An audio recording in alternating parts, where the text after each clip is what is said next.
और खान सर साथ में प्रोटेस्ट किए थे। उसी मसले पर मेरे ऊपर एफआईआर हुई थी, उन पे ऊपर नहीं हुई थी। तो जो मेरे ऊपर आपराधिक गतिविधि की बात करते हैं, ये छात्रों के लिए मेरा फैसला था, उनके हक की लड़ाई लड़ रहा था मैं। उस चक्कर में मेरे ऊपर पुराने केसेस थे और उसमें खान सर पर केस नहीं हुआ है सारे मामलों में। हमारे पे केस ना होने का कारण बता रहे हैं। प्रोटेस्ट का कुछ रूल होता है, आप डीएम को इन्फॉर्म कीजिए, एसपी को इन्फॉर्म करिए, आप उस संबंधित थाना को इन्फॉर्म कीजिए। वहाँ प्रोटेस्ट में अगर लड़की जा रही है तो उसके लिए बाथरूम का इंतजाम कीजिए, पानी का इंतजाम कीजिए, टेंट का इंतजाम कीजिए। हम ये सारा इंतजाम करके पुलिस को दिखा दिए, हमें मिल गया परमिशन, हम चले गए। इन लोगों ने देखा, अरे तरीका बड़ी आसान है प्रोटेस्ट करना, ये लोग बिना कुछ फॉर्मेलिटी निभाए चल गए लोग। तो किसी चीज का प्रोसेस होता है ना, आप किसी प्रोटेस्ट स्थल पे 1000 लड़की ले जा रहे हैं, उसका बाथरूम नहीं रखेंगे? ये बतिया कौन बताएगा? कानून मेरे लिए अलग है। आप प्रोटेस्ट कहीं करने जा रहे हैं, आप हमला करने नहीं जा रहे हैं जी।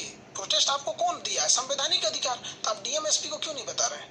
हमने डीएम एसपी को मैसेज करके बताया, इवन कॉल करके बताया, सर आप वही के खिलाफ प्रोटेस्ट करने आ रहे हैं, आप वही के थाना में।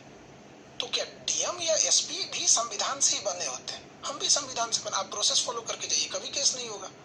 किसी ट्रैफिक को डिस्टर्ब मत कीजिए। हम जब जाते हैं तो एक जहां तक ट्रैफिक नहीं रहती है वहां तक बच्चों को ले जाते हैं, उसके पास 50-60 बस लगा देते हैं, क्योंकि उसके आगे का रास्ता पतला है, स्कूल है, हॉस्पिटल है, डिस्टर्ब ना हो। हम बस में बच्चों को बैठा देते हैं, फिर वहां से 3 किलोमीटर दूर, 5 किलोमीटर, 3-4 किलोमीटर दूर गर्दनी बाग है, फिर वहां से बस से उन बच्चों को उतारते हैं, गर्दनी बाग में फिर बच्चों को उतारते हैं, वहां उन्हें पानी देते हैं, वहां उनके लिए नाश्ता बनवा देते हैं, खाना पीना दे देते हैं, टेंट दे देते हैं, माइक दे देते हैं, सब दे देते हैं। ये सारी बात मजिस्ट्रेट को बता देते हैं। भाई तो ये सब बात रोशन सर को नहीं पता क्या? बताएं तो मतलब आपकी बात सुनकर मुझे लग रहा है कि उनके पास ना वकील समझदार है, ना आदमी समझदार है, और आप सब पढ़ा लिखा लिए बैठे हो। तो ये गलतियां काहे कर देते हैं? वो करें प्रोटेस्ट, नहीं होगा एफआईआर। कहना है कि ये कदम कुआं थाना वाला जो इंचार्ज है वो आपको ज्यादा मानता है। अरे हमरा मानता तो हमारा एफआईआर में फर्जी नाम डाल देता, मानता तो 2 लाइन लिख देता कि उन्होंने गोली चलाया, मेरा काम है खत्म। अगर वो हमको मानता तो 2 लाइन लिख देता कि उन्होंने भी गोली चलाया। कहाँ लिखा है? वो 13 दिन तक जेल में क्यों रहे, फिर अरेस्ट क्यों रहे 13 दिन तक? पुलिस ने उनकी प्रीवियस हिस्ट्री को दे दिया। वही छात्रों वाला जो था? हाँ, प्रीवियस हिस्ट्री को दे दिया, इसलिए वो रह गए। इसमें हमारा क्या? हमने नहीं दिया उनको। तो मतलब अगर छात्रों के लिए उन्होंने प्रोटेस्ट ना किया होता तो शायद वो इस मामले में छूट जाते। केवल छात्र वाला प्रोटेस्ट नहीं था, और भी प्रोटेस्ट उनके खिलाफ मुकदमे थे। एक ये वाला मुकदमा था, ये हमने दिखाया ही नहीं तो और अटक जाते। ये क्या है?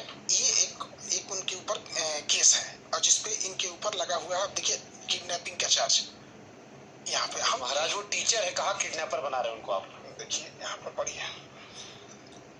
अब इतना धारा हमको डिटेल, हम आपकी तरफ जेल नहीं गए हैं ना, जानो अभी बेल में नहीं गए हैं अभी हम। थोड़ा समझाइए। हम इस